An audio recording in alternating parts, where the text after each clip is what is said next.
I had until about 6 months ago, this black shelf. I think my parents bought it at Target.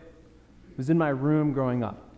Probably since I was old enough to put anything on the shelf, I had this shelf. And this bookshelf had held all sorts of treasures of mine. Things that people gave me, most importantly, things that I earned and things that I won.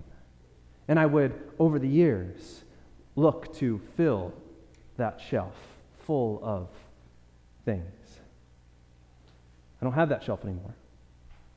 But I do have the stuff that was on that shelf.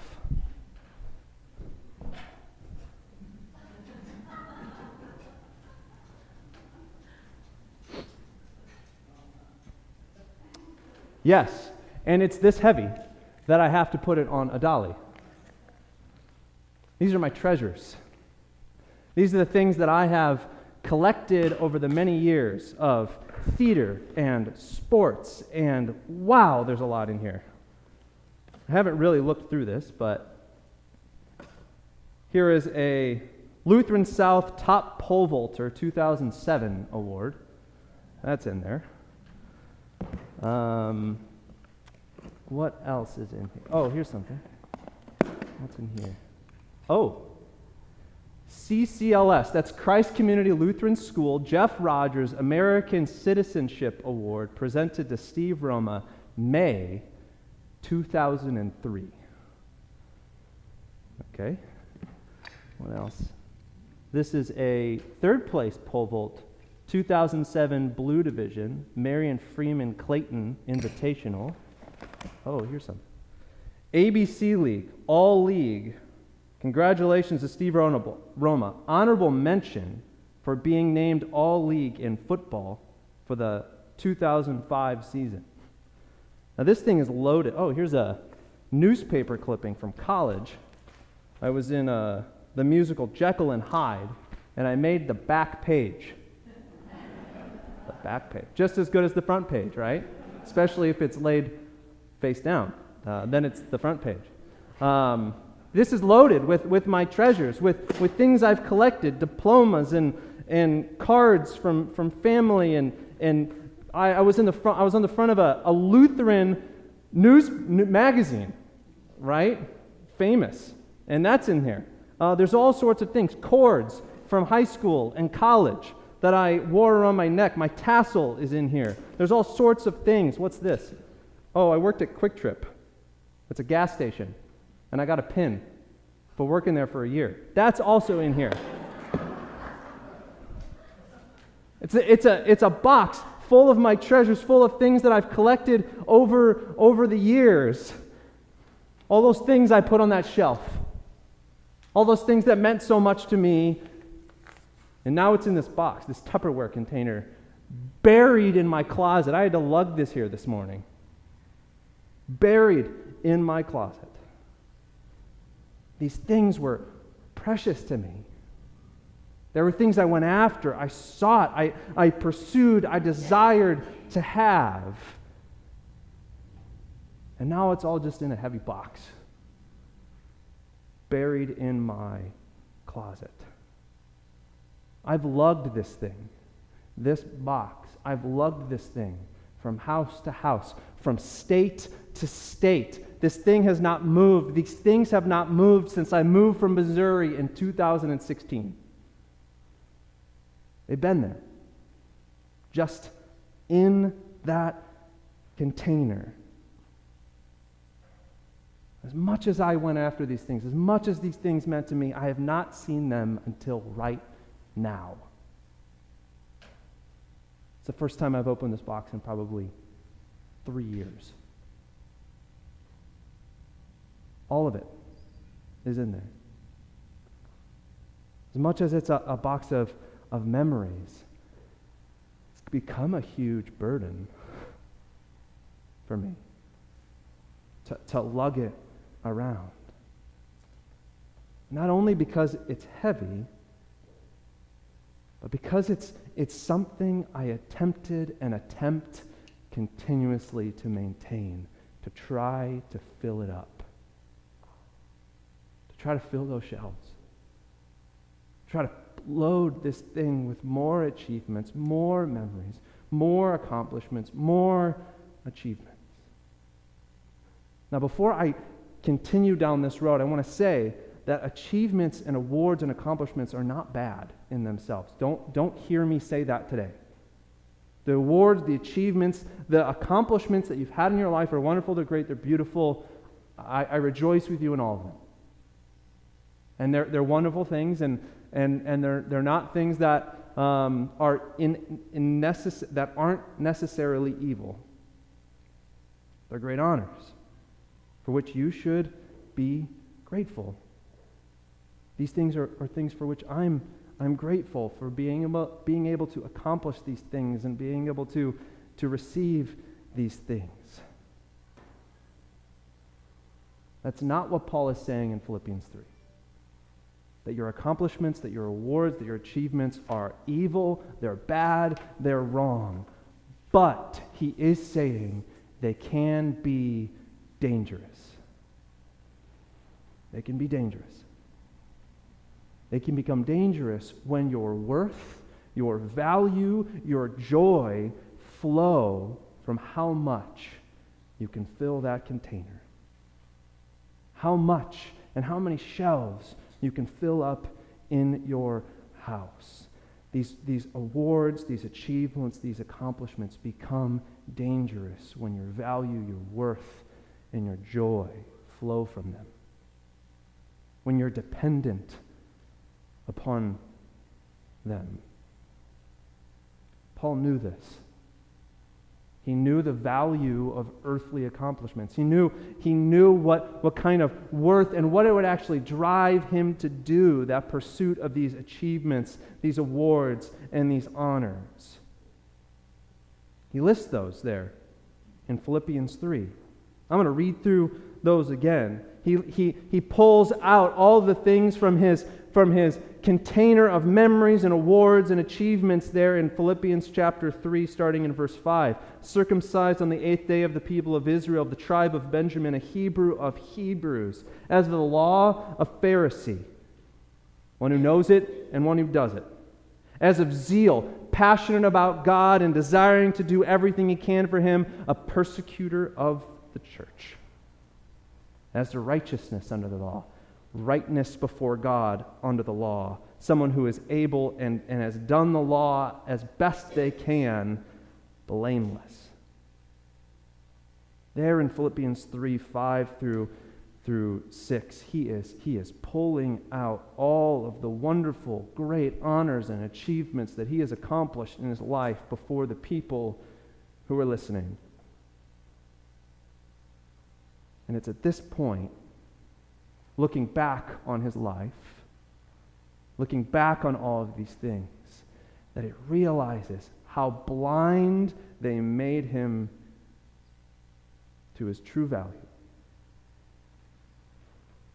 Looking back now on all those things, he realizes how blind these things made him to his true value, to his true worth, to true joy. I struggled in high school to keep up with my brother. My brother was a slightly better pole vaulter than me. I got third place, he got second and first place. There's an award somewhere buried in there called the Christos Servis Award, a Servant of Christ Award. My brother got it when I was a freshman and he was a senior, and I did everything I could up to my senior year to get that award, and I got it. I don't think I did those things out of the joy of my heart, joy of serving my friends and my classmates. I think I did those things just to show the teachers that I could get it and earn it. I struggled in high school. My brother didn't put that pressure on me. I put that pressure on me. I think the only arena that I have bested him in is the theater world, because he doesn't do it. It makes it a pretty easy race, right? Grades, got better grades. Academics, was better at academics, was better at sports, better at all these things. I struggled to keep up with him. I struggled to fill the shelves as his were filled. I thought my value, my worth, my joy came from this bin of stuff. Well, it was shelves. Now it's a bin. As I've been reflecting on Philippians chapter 3 and Paul's words and where Paul is going and what Paul's realization is, there's a huge difference between this container of my awards and achievements and my identity in Jesus. There's a huge, huge, huge, cavernous difference. Because one is final. One is certain. One is never changing. One is enough. And the other won't ever be enough. One is enough. And the other won't ever be enough. Eventually, I will need a second bin if my life is dependent and my worth and my value, my joy is dependent on filling that up. Filling that up with more achievements, more honors, more awards. Not because I'm better than anybody else will I need a second one. It's not because I'm better than you that I'll need a second one. It's not because I've accomplished more that I'll need a second one. It's not because I believe I'm closer to God or could be closer to God that I'll need a second one. But because in order to give my life value by way of this container or this proverbial container, in order for me to feel good enough about myself, I will need to continuously try to fill that up. And eventually there won't be space. And eventually I'll need to stack another one on top of it. I'll need to add to it. Because that won't ever be enough. I'll need to move on to the next thing. And then the next thing. And then the next thing. And then the next thing. Because that award from Christ Community Lutheran School, wherever it went in here, from 2003 just won't be enough for me. I'll need the next thing. I'll need the next accomplishment and the next big thing in my life. As Paul says in a part of our reading, the extension of our reading, it didn't quite get there. In Philippians chapter 3, verse 19, this is what I will become. This is what this will become to me. My God becomes my belly. Or in other words, I'll just never be full. I'll always need more. Even when I already have enough. Even when I am already enough. I'll need more. If this brings me worth and value and joy. When I worked in San Diego at a church there for a year, I got to drive up to LA. We actually had a member of our church drive down from LA every Sunday to go to church. I don't know why. Well, I do know why. His future wife went there. But that's besides the point. But I got to go up and visit him. And as you know, the entertainment world, the theater world, the performing it's a passion of mine. I love the people in that community. They're wonderful, they're beautiful, they're creative, and they need Jesus just as much as I do. And I learned this about actors, especially those who have made it all the way. And I think we saw it this past week or a couple weeks ago in one individual, in one incident.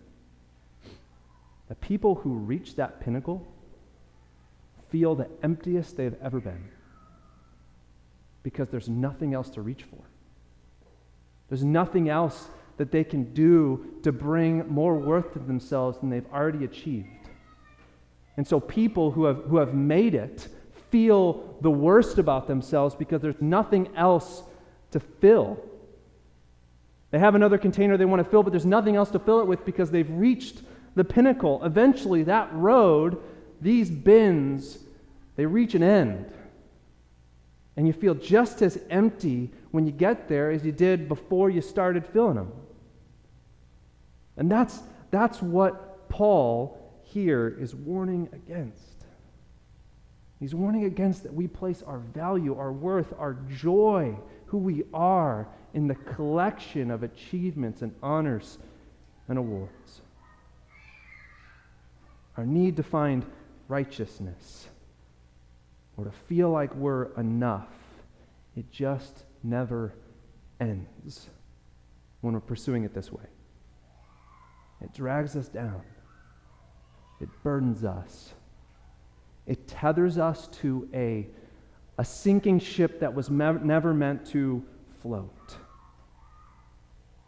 But when your value and your worth, when your righteousness, when your enoughness is applied to us, is applied to you, when its source is from outside of you, somebody calls you enough, somebody calls you valuable, somebody calls you worth and worthy, well, then we're free. We're free to try things and fail. We're free to serve people and care for people and love people without any expectation of something in return. We're able to see people as people and not as project, when value and worth, when joy is given, when it's applied to you from somebody else. We're actually free from the burden to collect. Free from the burden to need to achieve, to need to find awards, to need to be honored. Paul's point is that your life has value, not because you are able to fill 1,000 containers of accolades and awards or achievements, or vice versa, you're unable to fill a shoebox with anything. What it means that your life has value is to be found in Jesus. Not having a righteousness of your own, but that which comes through faith in Christ. That's what brings you value. That's what gives you value. And it's a lot more valuable than you know. Something I've learned over the years. My brother's a reseller. He sells things on eBay. He goes into thrift stores and he buys things super cheap and he sells them for more than he bought them for. And one thing I learn as I talk to him about that, and he goes to yard sales and things like that. One thing I've learned from him about that process, about what he does, is the value of something doesn't derive from itself. The value of something derives from what somebody's willing to pay for it. The value of something derives from what somebody's willing to pay for it. And that's the same for you, and that's the same for me. That we are valuable, not because of what we've done, not because of what we've made of ourselves, but we're valuable because of the price that Jesus was willing to pay for you and for me. To give up his life, to pay his life on your behalf, to shed his blood, his sweat, his tears, to give it all for you. That's what gives you value. That's what gives you worth, because he was willing to pay with his life for you. Seen through the lens of the cross and the lens of the empty tomb, because Jesus can't just die, he also has to rise, and he did. Seen through that lens, all of this is worthless. It's rubbish, actually, because of how much worth I've been given. It's all rubbish because of how much worth you've been given. The value of my life, the value of your life is determined by the life that was given for yours, not by your attempts to make something of it. Now, for those of us who dwell in that existence, dwell in that reality of having that worth applied to us through the death and the resurrection of Jesus, having that payment be made for us to be given worth from the outside, applied to us, Paul has a warning and a rebuke. specifically for those who want to place value in this, who wants to put this as the most valuable thing in their life. Not the theater awards and the newspaper clippings. Many of you might not have those theater awards. Some of you do. But the demand to live perfectly religious. That's his rebuke for those of us who are within the Christian faith.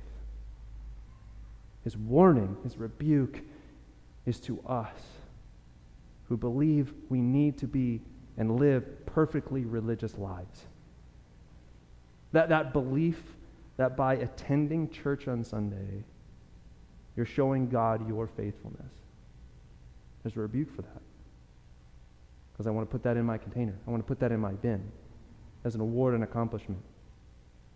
The belief in my heart that God's approval and his love is somewhat earned in some way by serving in positions in the church. I want to put those positions and those responsibilities in my bin as accomplishments and honors and awards. There's a rebuke, a warning against that. The belief that our undying dedication to certain rituals and practices are the way of God. If we don't do it any other way, we're not being faithful to him.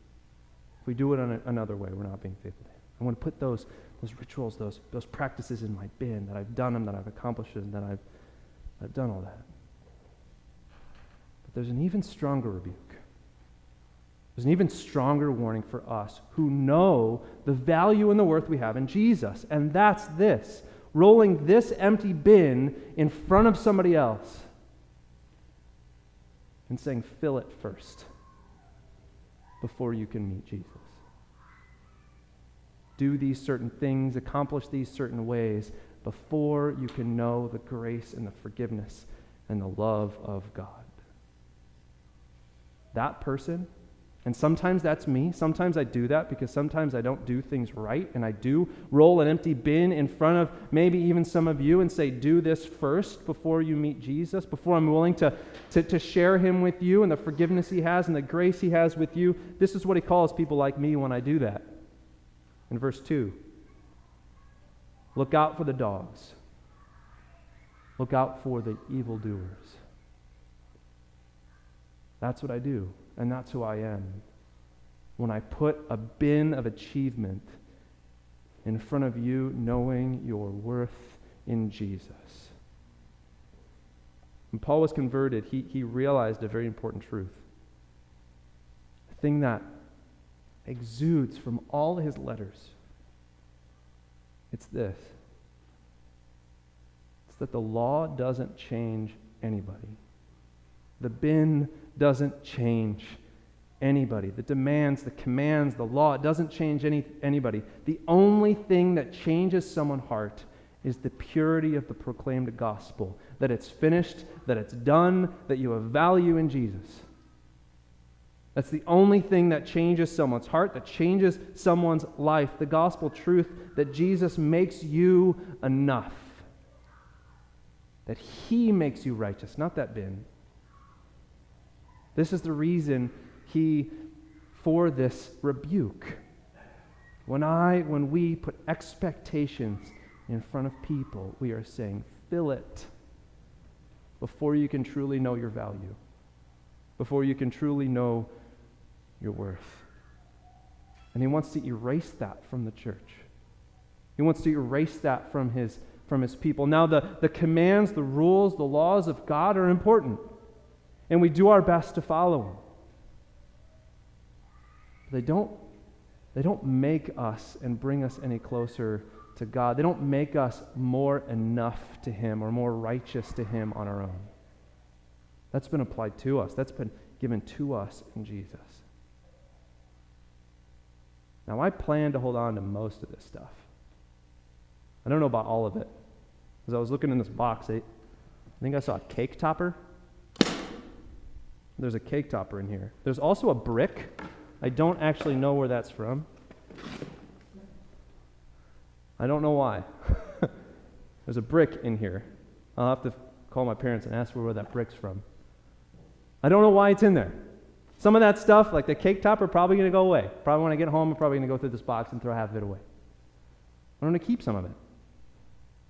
I keep some of it, at least for the foreseeable future. They're wonderful memories for me. The wonderful things that I got to experience and go through and be honored for, but that's all that it'll remain. Just memories. Just things that God allowed me to do and experience and accomplish. Like Paul, in the face of the work of Jesus, and the worth and the value and the joy I have in him, I count it all as rubbish. As a box filled with junk in comparison to the value I have in Jesus, that you have in Jesus. Knowing that I'm united to him through the waters of baptism into his death and most importantly into his resurrection. And hear this, because of Jesus, your value in the body of Christ in this community is not based on how much you give. It's not based on the position in which you serve. It's not based on your attendance in church or whatever awards or accomplishments or accolades you have received throughout your years. Your ability to do any of those things has no impact on your value and your worth in this community. In fact, all of those things are rubbish compared to the value and the worth you've been given in Jesus. In his name, and for his name's sake. Amen.